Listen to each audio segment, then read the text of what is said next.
आरब, जब तुम्हारी बहन आकर चली जाए तो मुझे बुला लेना। माँ के साथ बैठा चाय पी रहा आरब का मुंह यह सुनकर खुला रह गया और साथ में बैठी उसकी माँ शारदा देवी भी निशा को देखती रह गई। शारदा देवी ने दहाड़कर कहा, अरे यह क्या नया ड्रामा है? बहू कोई लाज शर्म है कि नहीं? निशा ने गुस्से में कहा, जितनी शर्म लिहाज आपकी बेटी के अंदर है मुझ में उससे तो कहीं ज्यादा ही है। इसलिए तो उसको नहीं निकाल रही बल्कि खुद जा रही हूँ। आरव ने गुस्से में कहा, ऐसा क्या हो गया? अब मुंह खोलोगी या नहीं? फिर निशा ने जो कहा उसे सुनकर तो माँ बेटे देखते ही रह गए और निशा सूटकेस लेकर बाहर निकल गई। पूरी कहानी जानने के लिए वीडियो के अंत तक बने रहें। वीडियो को लाइक, शेयर और हमारे चैनल को सब्सक्राइब करना बिल्कुल ना भूलें। शारदा जी फोन पर सुबह सुबह अपनी बेटी काव्या से बात कर रही थी। बेटा, तू आएगी नहीं तो त्योहार कैसे होगा? अब भला मैं इसको कहाँ भेज दूं? मुझसे तो गलती हो गई जो मैंने इसको आरब के लिए पसंद कर लिया। काव्या ने अपनी माँ से कहा, मम्मी, मेरा भी त्योहार भाई के बिना अधूरा ही रहेगा, मगर आप भाई को ही भेज देना। मुझे घर जाकर इसकी मनुष्य शक्ल नहीं देखनी है। शारदा जी ने फोन काट दिया और धीरे धीरे बड़बड़ाने लगी। तभी उन्होंने घड़ी में समय देखा तो 8 बज रहे थे। वह तुरंत उठी और अपनी बहू निशा के कमरे के बाहर जाकर दरवाजा जोर जोर से बजाने लगी। आरब आंखें मलता हुआ बाहर निकलकर बोला, अरे मम्मी, क्या हुआ? आज तो संडे है, अभी 8 बजे हैं और आपने जगा दिया। शारदा जी की आंखें निकालकर बोली, सुबह की चाय का कोई समय होता है या नहीं? होता है। खुद तो सो रहा है और महारानी को भी सोने दे रहा है। अरे, यह कहीं की राजकुमारी थोड़ी है जो इतनी देर तक सोएगी। इसे कह क्यों कल मेरे लिए चाय बनाई। शारदा जी तो वापस जाकर सोफे पर बैठ गई और आरब निशा को जगाने लगा। निशा ने गुस्से में कहा, पूरे हफ्ते काम करने के बाद संडे में देर तक सोने का मन करता है और वो भी इस घर में कोई चैन से सोने नहीं देता। तुम्हारी माँ के साथ सलामत है तो चाय क्यों हाथ क्यों नहीं बना लेती? रोज तो मैं ही बनाकर देती हूँ ना। आरब ने कहा, अरे यार, जाकर चाय बनाओ और वापस आकर सो जाओ। कौन मना कर रहा है? निशा गुस्से में बोली, तुम्हारी माँ इतनी सीधी थोड़ी है जो मुझे वापस सोने देंगी। कितनी मुश्किल से तो उसने मुझे नौकरी करने दी है, मगर छुट्टी के दिन भी मेरी नींद हराम करके रख देती हैं। निशा अपने बाल बांधकर सीधे रसोई में चली गई और पीछे से शारदा जी चिल्लाई, अरे ये कैसी बहू है? रसोई में कहाँ से चली आ रही है महारानी? सोकर आई है तो कम से कम मुंह हाथ तो धो ले। निशा ने गुस्से में पलट कर देखा और सास के पास जाकर बोली, एक तो आपके घर के नियम कानून मुझे जीने नहीं दे रहे, ऊपर से आज रविवार था तो सोचा था कि नींद पूरी कर लूं, मगर आप तो मेरी नींद की दुश्मन हैं। कहकर निशा वापस रसोई में जाने लगी तो पीछे से सारदा जी ने कहा, अपने घर में तो कोई कायदा सीखा नहीं, तभी यहाँ के कायदे बुरे लग रहे हैं। अरे, कुछ सीख कर आती तो करने की भी आदत होती। निशा ने रसोई से ही कहा, कोई माँ बाप अपनी बेटी को शादी से पहले बहू बनना नहीं सिखाता है, और अगर आपने अपनी बेटी को सिखाया है तो वो आए दिन यहाँ लड़कर क्यों आ जाती है? वो अपने ससुराल में अच्छी बहू क्यों नहीं बन सकी? अब शारदा जी के मुंह पर ताला लग गया और वह चुपचाप धीरे धीरे बड़बड़ाने लगी। निशा चाय बनाकर सास को देने के बाद कमरे में आई तो आरब ने कहा, अब तुम सो जाओ और 2 घंटे बाद उठ जाना। आज मैं नाश्ता बाहर से मंगवा लूंगा। निशा ने गुस्से में आरब को देखा, तुम्हारी माँ मेरी नींद हराम कर चुकी हैं और अब मुझे दोबारा नींद नहीं आने वाली। निशा खिड़की के पास बैठकर चाय पीने लगी और सोचने लगी कि क्या उसने अपनी आजादी छीनकर सही किया। पहले दिन भर घर में घूंघट करके सारे काम करने पड़ते थे। एक वो भी दिन था जब जरा सा पल्लू सरक जाता तो सासू माँ उसके पीछे पड़ जाती थी, बहू ये पल्लू सर पर रखने की आदत डाल लो। बहू का खुला सिर अच्छा नहीं लगता, मगर फिर भी काम करते करते पल्लू सरक जाता तो शारदा जी कहती, अभी तक पल्लू रखने की आदत नहीं पड़ी, अच्छा होगा अगर सर पर कील गाड़ लो, फिर देखती हूँ तुम्हारा पल्लू कैसे सरकता है। निशा को याद आया कि नौकरी करने के लिए जब सास की मंजूरी नहीं मिली थी तब उसने इसके लिए कितने पापड़ बेले थे। आरब को कितनी बार समझाना पड़ा था, लेकिन जब गुस्से में ही सही, मगर शारदा जी ने इजाजत दे दी थी। पहले दिन ऑफिस में निशा को वो सुकून मिला था जिसके लिए वो नौकरी कर रही थी। पूरे दिन सास की किट से बचने के लिए उसने ऑफिस ज्वाइन किया और वह उसमें सफल भी हो गई। मगर ऑफिस जाने से पहले का सारा काम और ऑफिस से आकर भी सारा काम सासू माँ ने उसके ऊपर डाल दिया था और कहा था, नौकरी करनी तुम्हारी मर्जी है, और घर के काम तुम्हारी जिम्मेदारी। जिम्मेदारी तुम्हें पहले पूरी करनी पड़ेगी। मर्जी तो तुम जब चाहो पूरी कर सकती हो। अगर हिम्मत है तो दोनों एक साथ कर लो। निशा इन शब्दों का मतलब अच्छे से समझ रही थी कि सास चाहती है कि वह नौकरी छोड़ दे और घर संभाले, मगर पूरे दिन सास के ताने और पल्लू पर नजर वो और बर्दाश्त नहीं कर सकती थी। इसलिए उसने नौकरी और घर का काम एक साथ चुन लिया, क्योंकि पैसे उसकी जरूरत थे।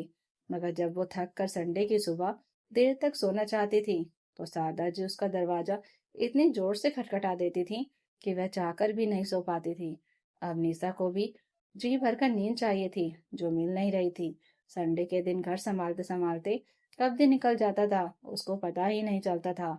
और फिर सोमवार की सुबह वो थकान से टूट रही होती थी जब वो ऑफिस के लिए दौड़ लगाती थी। सोने पर सुहागा तब होता जब उसकी नींद काव्या के घर आने से हराम हो जाती थी। एक बार काव्या मायके आई हुई थी और शारदा जी निशा से उसकी जमकर खातिरदारी करवा रही थी।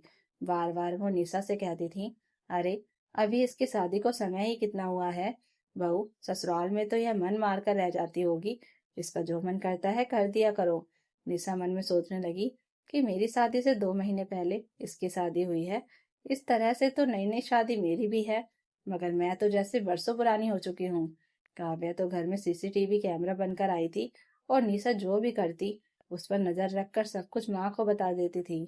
एक बार निशा की माँ का फोन आया और वह अपनी माँ से बातें करने लगी। तभी दूध उबलकर बाहर आने लगा।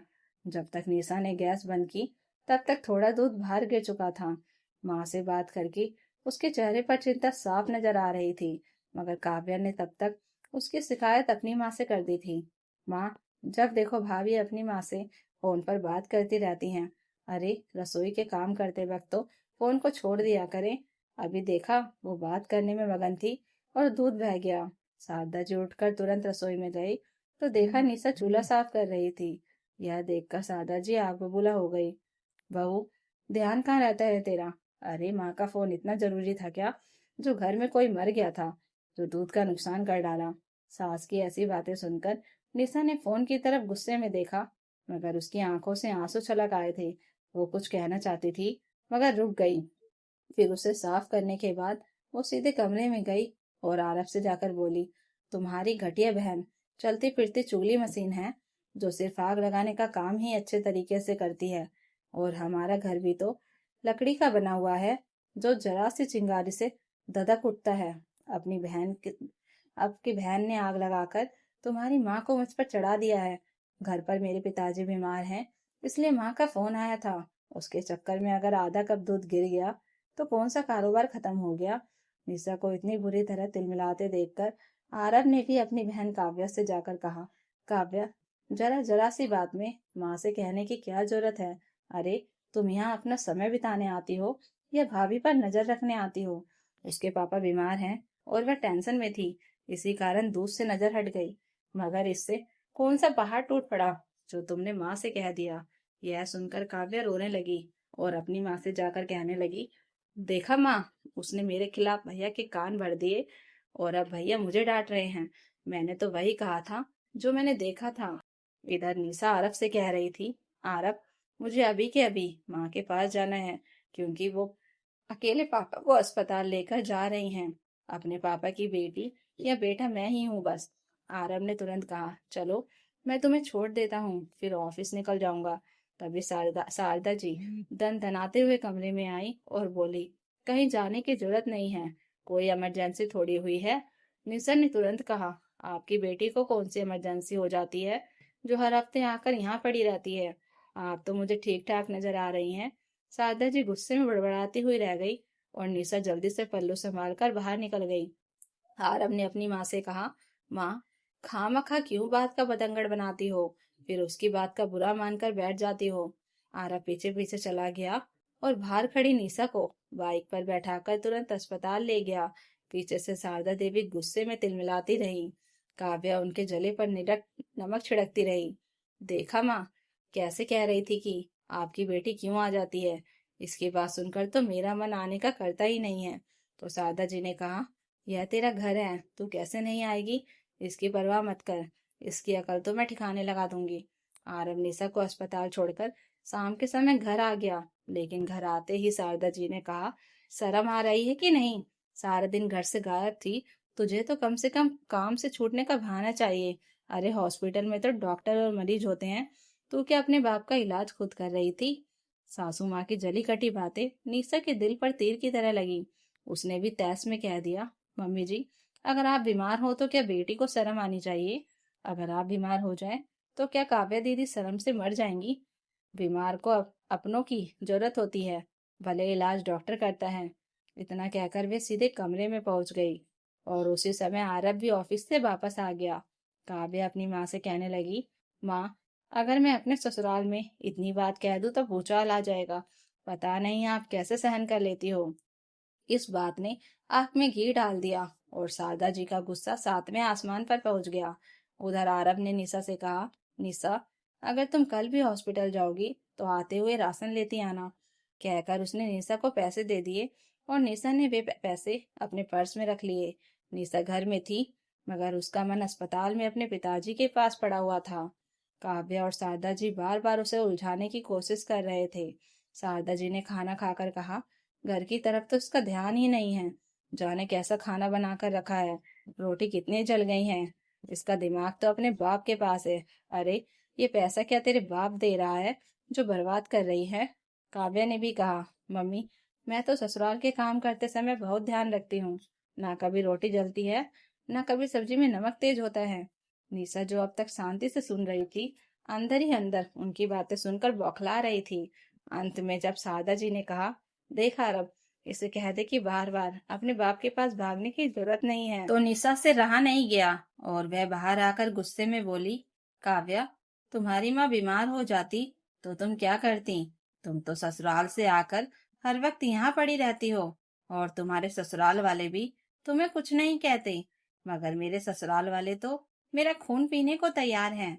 मम्मी जी, ज्यादा पैसों का ताना देने की जरूरत नहीं है। मैं नौकरी ढूंढ रही हूँ और जल्दी मिल भी जाएगी। शारदा जी गुस्से में बोली, इस घर में बहू नौकरी नहीं करती है। घर में बैठो और घर देखो। निशा ने गुस्से में कहा, जितने ताने आप मुझे देती है ना, उसे सुनने से बेहतर है कि मैं सुबह जाकर शाम को आऊं और मैं कल भी हॉस्पिटल जाऊंगी। मुझे कोई नहीं रोक सकता। वह जल्दी से रसोई में गई, सफाई की और छत पर चली गई। छत पर जाकर उसने माँ को फोन किया तो माँ ने कहा, बेटा, तू अभी आ सकती है क्या? तेरे पापा तुझे बहुत याद कर रहे हैं, मुझे फिक्र हो रही है। निशा ने तुरंत कहा, ठीक है, मैं अभी आती हूँ। नीचे आकर देखा तो शारदा जी और काव्या कमरे में जा चुकी थी और आरव लैपटॉप पर काम कर रहा था। निशा ने उसे बताया और अस्पताल चली गई। वहां माँ ने कहा, बेटा, डॉक्टर ने कुछ टेस्ट करवाने को कहा है, मगर पैसे नहीं है। निशा ने तुरंत अपने पर्स से पैसे निकालकर दे दिए। माँ को दिलासा देकर जब वह अस्पताल से लौटी तो उसके दिमाग में एक ही बात घूम रही थी कि उसने राशन के पैसे टेस्ट के लिए दे दिए। अब वह आरव को क्या जवाब देगी? घर जाकर उसने आरव को सच बता दिया, मगर आरव ने कुछ नहीं कहा क्योंकि वह जानता था कि निशा अपने माँ बाप की इकलौती संतान है और उनका सहारा है। लेकिन कमरे के बाहर खड़ी काव्या ने सब सुन लिया और जाकर अपनी माँ के कान भरने लगी। इत्तेफाक से उसी समय निशा दूध लेकर कमरे में आ रही थी और उसने सब सुन लिया। उसने अंदर आकर कहा, माँ जी, आप चिंता मत करो, जल्दी नौकरी करके आपके पैसे लौटा दूंगी। शारदा जी ने गुस्से में कहा, याद रखना बहू, तुझ पर घर की जिम्मेदारी है और नौकरी करना तेरी मर्जी है। अगर दोनों में तालमेल नहीं बैठा सकती तो नौकरी की जरूरत नहीं है। मीसा पहले से ही परेशान थी, मगर उसने नौकरी के साथ घर संभालना चुना क्योंकि पैसों की जरूरत थी। वह कमाने लगी और पिताजी के इलाज में मदद करने लगी। तभी आरव पीछे से आकर बोला, अरे निशा, तुम्हारी चाय तो ठंडी हो गई। निशा अपनी सोच से बाहर आई और नहाकर रसोई में चली गई। जैसे ही वह नाश्ते के लिए शारदा जी को बुलाने गई तो उसने सुना कि शारदा जी फोन पर कह रही हैं, बेटा, त्योहार पर तो तुझे आना ही पड़ेगा, तू चिंता मत कर। मैं इस बार इससे सारा खाना बनवा कर रख लूंगी और उसके बाद इसको इसके मायके जाने के लिए कह दूंगी। फिर तुझे इसकी शक्ल नहीं देखनी पड़ेगी। यह सुनकर निशा सन्न रह गई। उसने आरब से कुछ नहीं कहा क्योंकि बात रक्षाबंधन की थी। उसने पहले ही अपना सूटकेस पैक कर लिया और बाहर आकर बोली, आरब, जब तुम्हारी बहन आकर चली जाए तो मुझे बुला लेना। माँ के साथ बैठा चाय पी रहा आरब का मुंह खुला का खुला रह गया और शारदा देवी निशा को देखती रह गई। शारदा देवी ने दहाड़ कर कहा, अरे ये क्या नए ड्रामे हैं? बहू को शर्म लिहाज है कि नहीं? तेरी ननद आने वाली है और तू बिना खाना बनाए जा रही है। निशा ने गुस्से में कहा, जितनी शर्म लिहाज आपकी बेटी के अंदर है, मुझ में उससे कहीं ज्यादा है, इसलिए तो उसको नहीं निकाल रही, बल्कि खुद जा रही हूँ। और हाँ, अब आपकी बेटी और आप दोनों मिलकर खाना बना लेना। आरब ने गुस्से में कहा, ऐसा क्या हो गया? अब मुंह खोलोगी या नहीं? निशा ने कहा, यह बात तुम अपनी माँ से क्यों नहीं पूछते, जिन्होंने अपनी बेटी को बुलाने के लिए अपनी बहू को घर से भेजना स्वीकार कर लिया। तुम्हें पता है तुम्हारी बहन ने क्या शर्त रखी है कि अगर भाभी घर पर होंगी तो मैं नहीं आऊंगी, इसलिए माँ ने कहा कि मैं इसे मायके भेज दूंगी। फिर उसने कहा, सासू माँ, मैं आपकी बेटी की नौकर नहीं हूँ। अगर नफरत है तो मेरे खाने से क्यों नहीं है? क्योंकि आपकी बेटी कामचोर है। आप बनाइए खुद खाना, खुद खाइए और अपने बेटे को भी खिलाइए। मैं जा रही हूँ। इतना कहकर वह सूटकेस लेकर चली गई और शारदा जी देखते रह गई। उनकी सारी चालाकी धरी की धरी रह गई। तभी काव्य आ गई और बोली, मम्मी मुझे भूख लगी है, खाना बन गया होगा ना? रसोई खाली देखकर वह चौंक गई। शारदा जी ने कहा, चल काव्या, हम दोनों मिलकर बना लेते हैं। बहू कुछ बनाकर नहीं गई। यह सुनते ही काव्या चिल्ला पड़ी, क्या मम्मी, मैं तो अपने घर पर ही खा लेती। वहां मेरी ननद आई थी और खाना बाहर से आ रहा था। मैं खाना नहीं बना सकती। तभी आरब गुस्से में बोला, काव्या, चालाकी की भी हद होती है। घर से कुछ बनाकर नहीं आई और यहाँ भाभी के हाथ का खाना चाहिए। माँ, आपने इसे इतना सिर पर चढ़ा दिया है, वरना इसे निशा के साथ ऐसा व्यवहार करने की हिम्मत नहीं होती। आरव की आवाज सुनकर काव्या सन्न रह गई। उसने साफ कह दिया, इस बार जो हुआ सो हुआ, मगर आगे अगर तुम निशा की इज्जत नहीं कर सकती तो इस घर में आने की जरूरत नहीं है। मैं अपनी पत्नी की बेइज्जती बर्दाश्त नहीं करूंगा। अगले दिन आरव खुद निशा को मनाकर घर ले आया।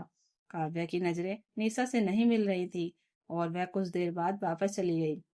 शारदा देवी भी अब निशा के सख्त रवैये के आगे चुप थी, क्योंकि उन्हें भी एहसास हो गया था कि अब उनकी बहू पहले जैसे चुप रहने वाली नहीं रही। तो दोस्तों, अगर आपको यह कहानी अच्छी लगी हो तो कमेंट करके जरूर बताइएगा और नई कहानियों के लिए चैनल को सब्सक्राइब जरूर कर लीजिएगा। Thank you for watching.